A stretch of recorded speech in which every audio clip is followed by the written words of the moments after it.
Hello and welcome. The goal of this podcast is to get listeners connected with others in the sports industry because they say it's all about who you know, and now you know us. All right, here we go. We're back. This is our 47th guest to join the Constant Sports podcast today, and we're excited to talk with Trevor Brendlin. He's a mover and shaker in the sports business space, got a lot of experience, talent representation, sports management, started early in sports management space, kind of at Boise State. We'll lock into kind of his graduate degree, things along those lines. So thanks for joining us today, Trevor. Yeah, thanks, Connor. Thanks for having me. I'm excited to join and discuss the sports world. Yeah, for sure. So we'll start out a little bit, kind of, I guess, a little bit rewind. But what sparked your passion, your interest for sports management at Boise State, or I guess before Boise State? Sure. I guess I knew I wanted to be in the sports area to work in my profession. I guess at Boise first, I actually went under kinesiology degree because I thought maybe the path to work in sports was to be an athletic trainer. That would be my opportunity to be closest with the athletes. But I quickly realized science wasn't for me. So I switched gears to entrepreneurship and business related matters. I always had a passion for starting a business in the small business world. So I felt like that side could really play into a different area of sports that I wasn't really recognized with yet. And that's when I started working for the Boise State football team right away. When I started at Boise, I started in the equipment room and worked my way up through operations and a whole other different gears throughout the whole program. And that really showed me a different side of the sports world that I didn't need to be an athletic trainer. I could kind of work my way throughout maybe like the front office and have kind of a business background. And that really showed me that I could take a different career path in sports. And that's where it all started and began for me. Yeah, awesome to hear it. Sounds like, early in the career, kind of you moved and shaked a little bit throughout the industry, and then you obviously found the interest in getting a secondary degree at Arizona State there, kind of the sports law and business program. Yeah. So was that, I'm assuming, we won't go too far into your background, but with your law degree and whatnot, but is that kind of, how'd that come about from Boise Sure. State to then, okay, I'm going to get a secondary degree? Yeah, I guess I was always told that, when you start college, you're going to change your major. And I always blew them off. I always thought I was going to stick with what I had planned. But no, I changed first semester that I wanted to do something different. And then what really sparked my interest with ASU's sports law and business program is I knew I wasn't sure about law school. I really enjoyed my law classes at Boise State for my undergraduate degree.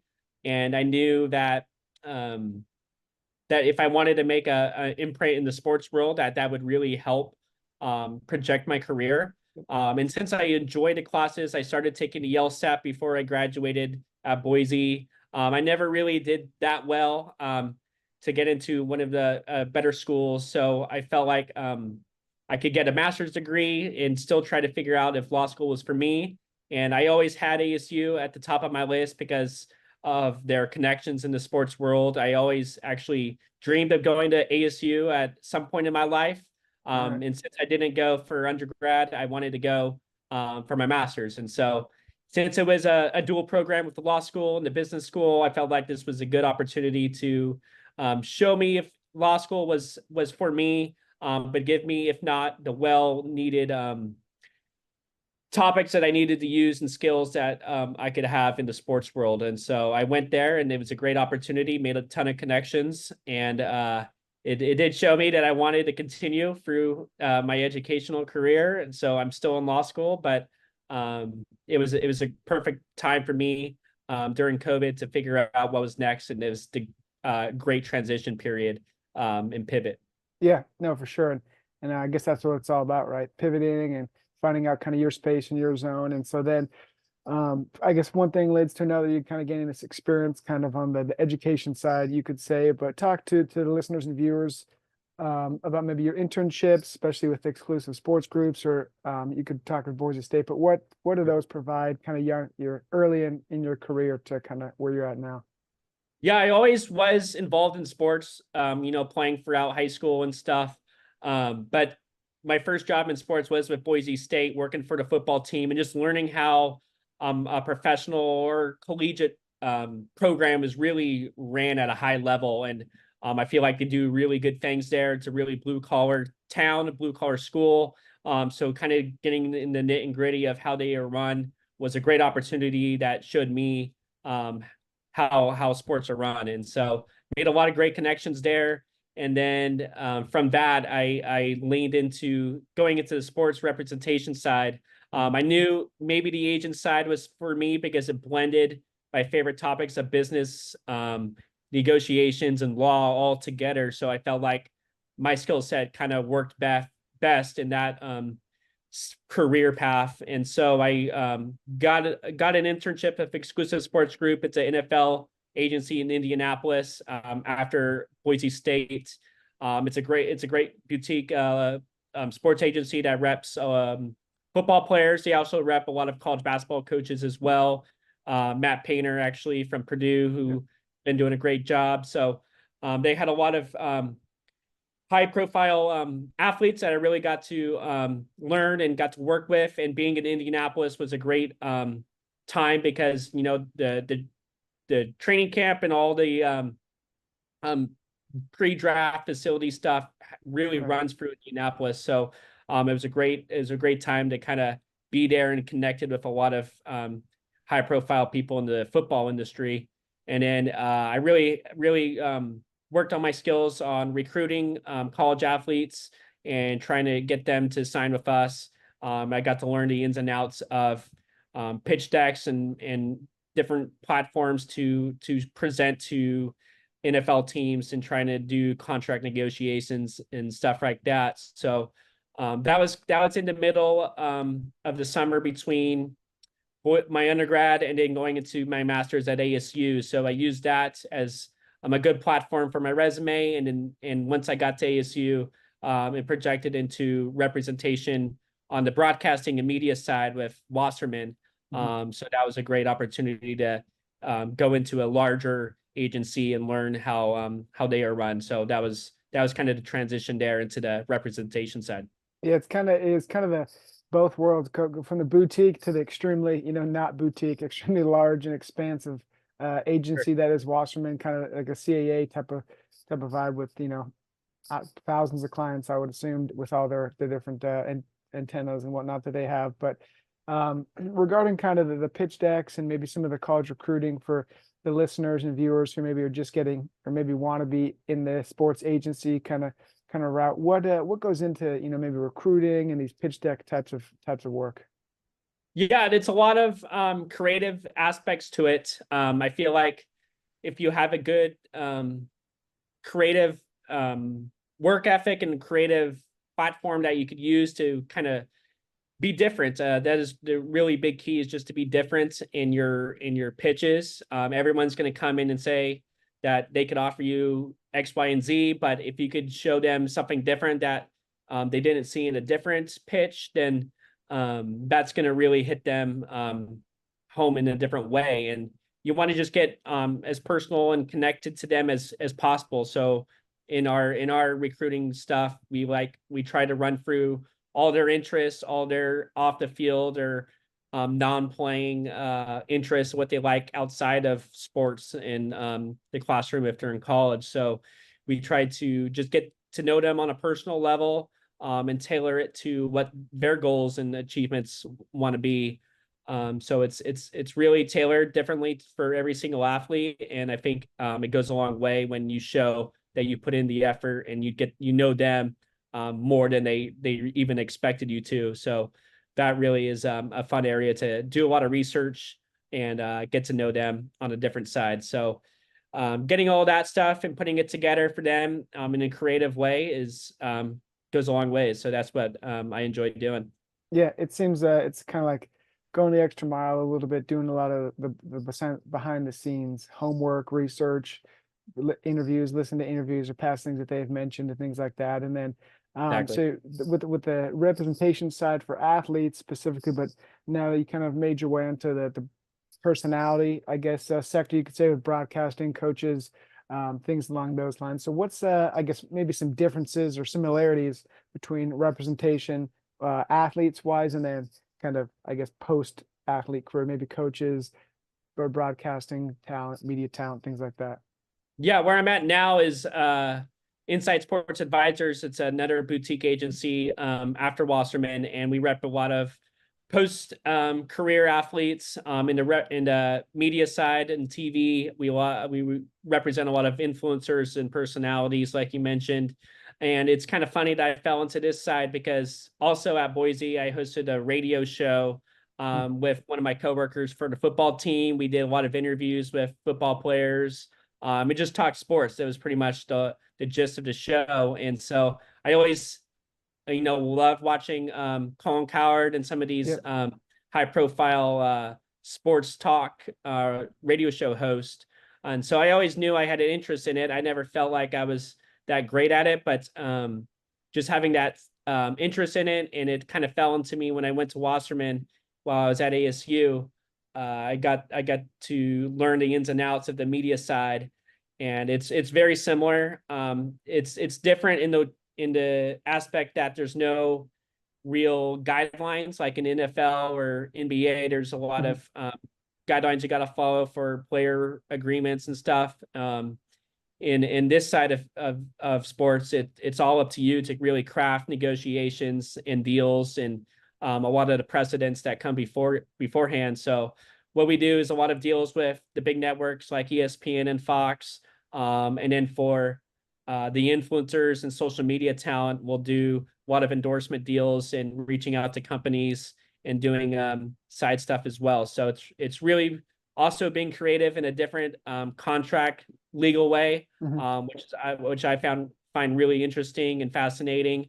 And so in this side of the field of sports, just being different again is huge. Everybody wants to be a sideline reporter. Everybody wants to be in the booth. But if you could find a way to differentiate yourself on social media, one of our top clients is Annie Agar. She really found a way to be different on Zoom and create fun, engaging videos. And so her path was very different than anyone else, and it's led to great things for her. So that's kind of what we target, being different and showing that you're very knowledgeable in different ways. But again, a lot of the post-career athletes are very knowledgeable, and having a good practice while they're playing actually is really helpful. So as many reps as possible, hopping on podcasts like this really helps, and just being ready to learn as much as possible. Yeah, for sure. And it kind of made me think about post-career kind of broadcasters, like Tom Brady's about to enter the booth. You got Tony Romo in there, Greg Olson. So what are your thoughts on like this, not super successful athletes can become broadcasters, but like the mega superstars, like the Tom Brady getting in the booth. Greg Olson's one of the best tight ends ever. What are your thoughts on like mega stars kind of after their career becoming broadcasters? You think it's a seamless transition for them, or what are your thoughts? It's a different transition, but I think we're going to see a lot more of it. I think these high profile athletes, they need something to do post career. They're not going to find either, maybe it's business wise or something else in their career that can help them achieve that high cognitive level. And I think broadcasting is a great way to do that, because they know the game. Tom Brady is obviously the smartest probably quarterback ever, and he's going to be super fantastic, I believe, on the booth. I think he did the right thing. He took a year off, practiced a little bit, had a lot of behind the scenes reps, and now he's going to jump in there and just have fun with it. I think he's just got to be himself. And he knows the game, so that's just what he's got to do. But I think we're going to see a lot more high profile athletes get into the broadcasting side, whether it be during games or studio shows, pre-game, post-game stuff. I think what the NBA side is shown is that it's a really good path, like your Charles Barkley and Shaquille O'Neal's. They've really shown that it's a different profile that you can create for yourself post-career, and stay relevant. I mean, I didn't really grow up watching Charles Barkley or some of the older athletes, but now I know them a lot because I'm watching them in the booth. So staying present with the younger crowd and enjoying the next generation of the sport is, I think, what they're really wanting to do. Yeah, no, for sure. And that's a great kind of lead in, talking about the next generation of sports, and regarding kind of younger collegiate athletes and NIL. So kind of in your spot with the rise of NIL, how do you see it, evolving in the sports marketing world with, some of the different brands, or I guess just even athletes in general, or agencies? Yeah, that's another area that's booming also. It's going to continue to grow. No one really knows what the whole employment situation is going to look like in the next years or so with the House settlement. Mhm. So I think it's all just kind of transition to see what unfolds. But if you're looking to get into sports representation, NIL is the place to do it, because you don't really need too many regulations and Mhm. certifications to jump in. So if you have good relationships with athletes, if you know a lot of brands, you could really practice your skills there and work with some of the bigger agencies also. So it's a big new career path that a lot of people can take, but it's great for the athletes that they can finally make profit off their NIL. And it seems like it's been a long time coming for this, so it's great to see. We've at Insight, we've done a lot of work with USC athletes, so we've had some NIL clients in the past, and our take on it is to help a lot of the athletes who aren't going to go professional but might try to use their leverage into media careers. So a lot of we've had a football player who hosted a podcast. We've had a lot of athletes who want to get into the social media aspect and endorsement stuff. So we help them creating their brand and trying to get them connected with a lot of different brands that will help them target their following. And it's been a good learning curve and a good opportunity to help them grow their careers for those athletes that aren't going to make it to the high stages of professional leagues. Yeah, well, I think there's such I mean, especially nowadays with the digital age, you have YouTube and like podcast things. There's so many different avenues that athletes that maybe aren't going to go pro. That old adage, like X amount of Mhm. athletes are going to don't go pro, yada yada yada, whatever the number is. But especially on the media side, what kind of strategies do you and your team find most effective for athletes or for individuals to kind of build themselves in the media, in the digital age? Yeah, again, we tell our clients to be different and to do things that they really find engaging, something that they wish they had when Mhm. they were younger, that they wanted to follow or listen to, and something that no one else is really doing. And then just being active, posting something every day is huge.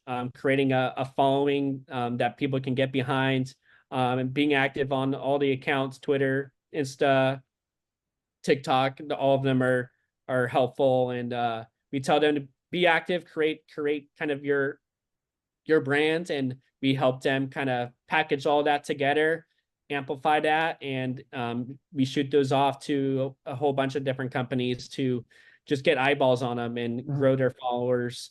And whatever sport it may be, try to get them into different events, networking opportunities. And they're so young, they have a long career to go, but just trying to progress them as fast as possible is the goal. Mhm. Well, and then I wanted to kind of get your thoughts on like signing an athlete, or not an athlete, a media kind of personality like Annie. Was that kind of early on in her career? Was it in the middle? Obviously, say however much you can say, but I'm just curious on, because now she's just blown up, makes hilarious videos, and if you don't know who she is, then I don't know, you might live under a rock, I guess. I'm not sure, but she has hilarious videos, especially the NFL skits. So what does it go like, the process, like signing a client like her? Yeah, it's jumping in early. Thankfully, we had a client that sent us Annie's videos early on, and Oh wow. we reached out and was like, "Do you have an agent?" And she said no, and she hopped on with us at Wasserman at the time, and we've grown together ever since. So It's jumping in early for sure, and trying to find them when they don't have that follower base, but something that is different and valuable and funny, engaging.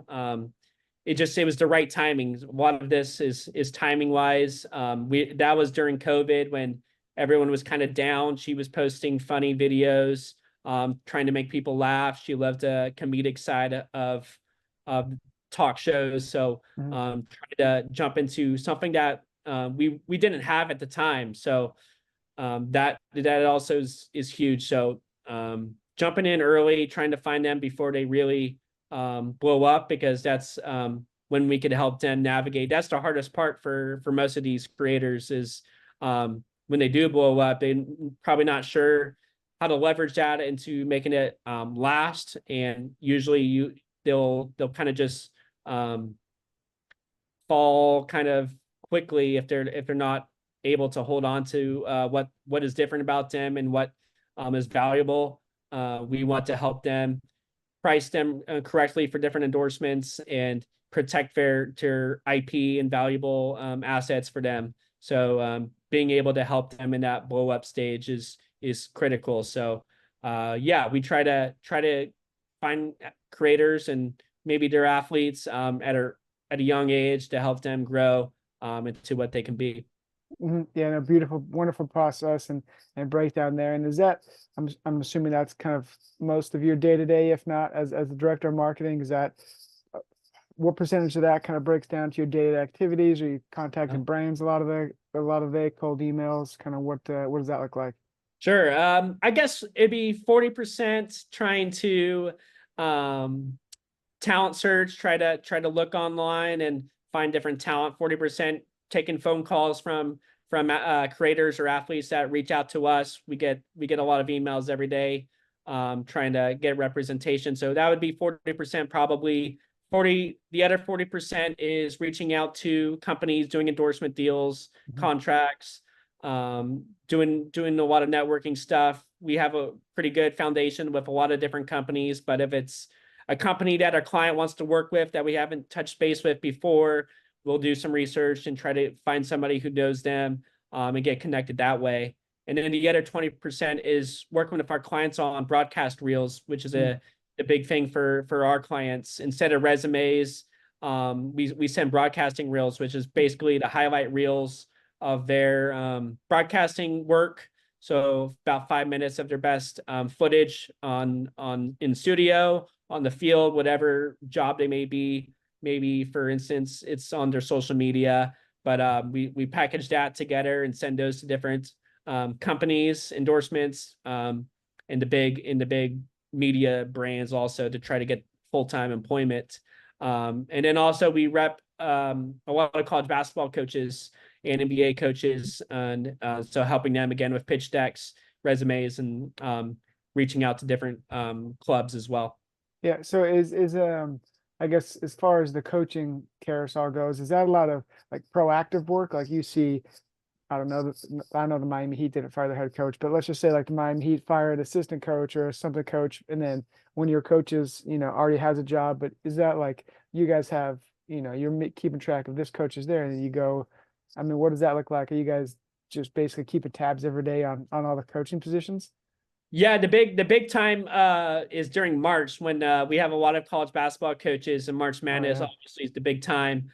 So going into April and March and May is the big college basketball hiring season. So we have a lot of different resources to make tabs of who's being let go, who's on the hot seat, who do we think this coach might be a good fit at this school. So we try to create a list, and check that every day, seeing what's in the news on social media, what people are saying, and making sure beforehand that our clients have updated decks, updated information of all the statistics that they've done in the past few years.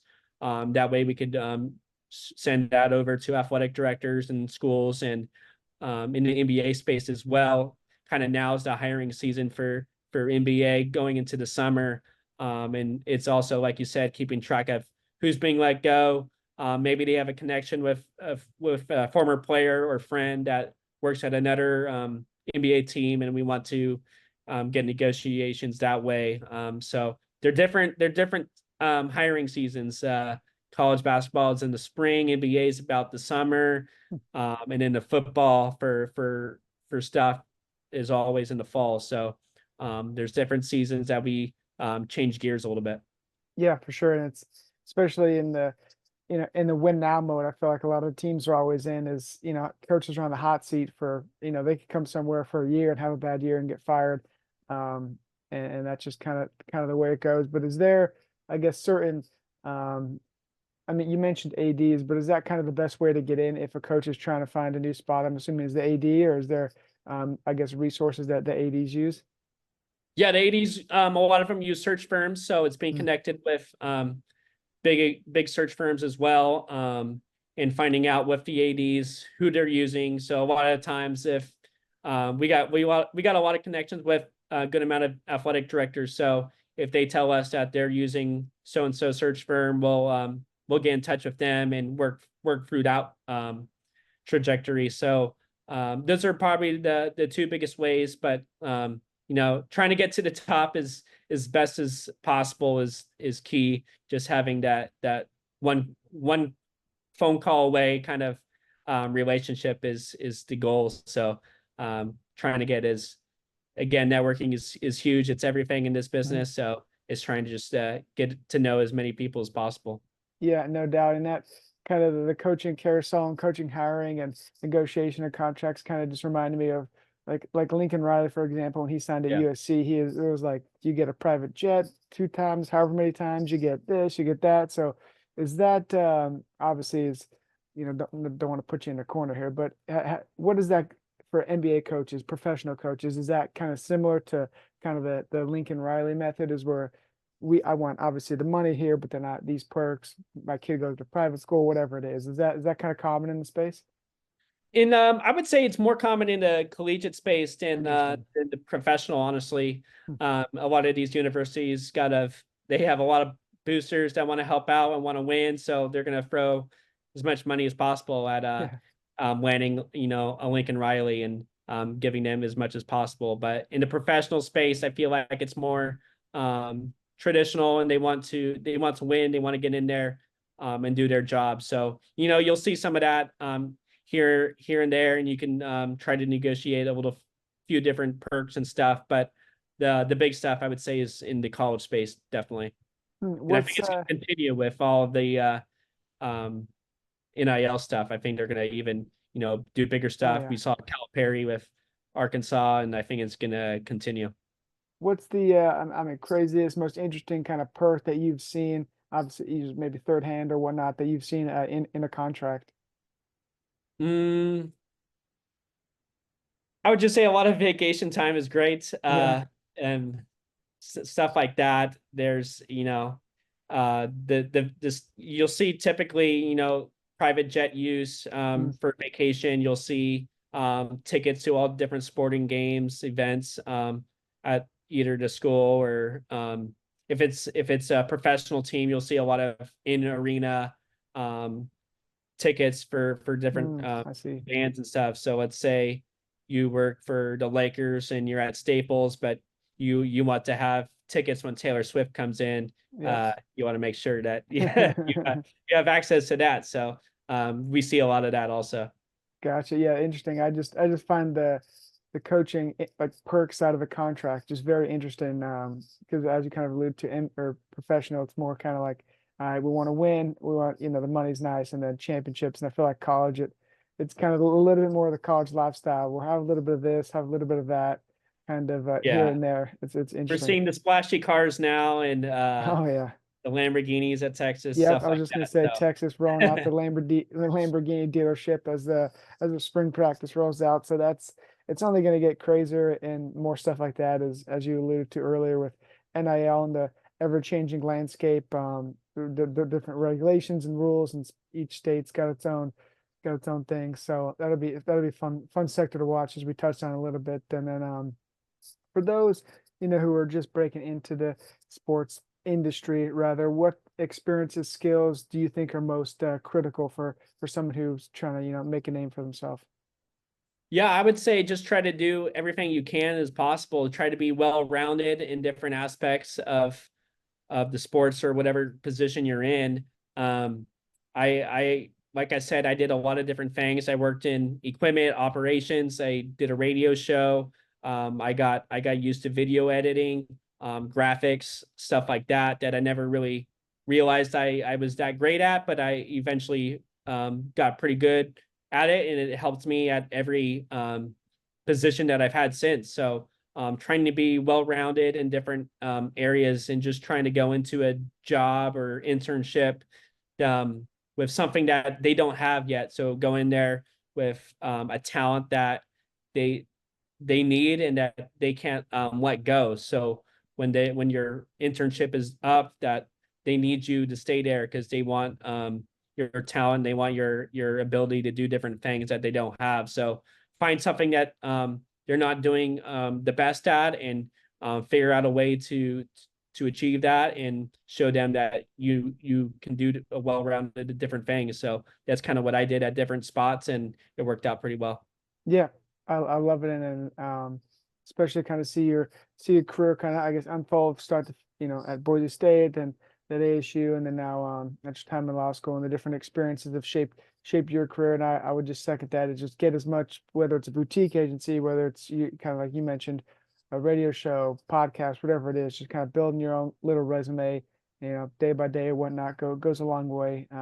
Especially in the sports industry, there's so much to talk about. You could be a, whatever, find a sport. There's a minor league of it, and off to the races you go. So before we conclude, Trevor, I mean, this kind of you might have touched on it a little bit, but we'll kind of give you the floor here, and let you leave with some parting advice, thoughts, where people can find you, how to, with stay up to date with all things Trevor Brendlin.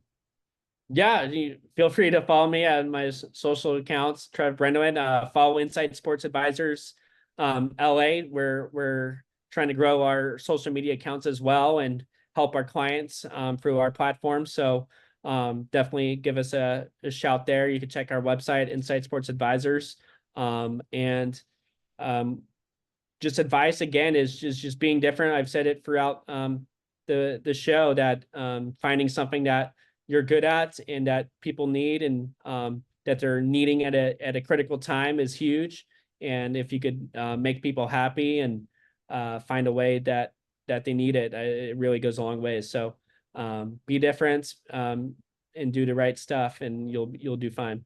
Yep, I love it. Words to live by, be different, find your lane. All great advice. So thanks, Trevor, for joining us today, and that concludes our conversation. Thanks for sharing your thoughts, insights, experiences with us. And like Trevor mentioned, be sure to go follow Inside Sports Advisors on their socials, their websites. Check out all the fun stuff that they're doing with their clients and whatnot. And so if you're interested in watching this episode, go to YouTube, and then we'll publish it on Spotify, Apple Podcasts. So thanks again, Trevor, and we'll see you later.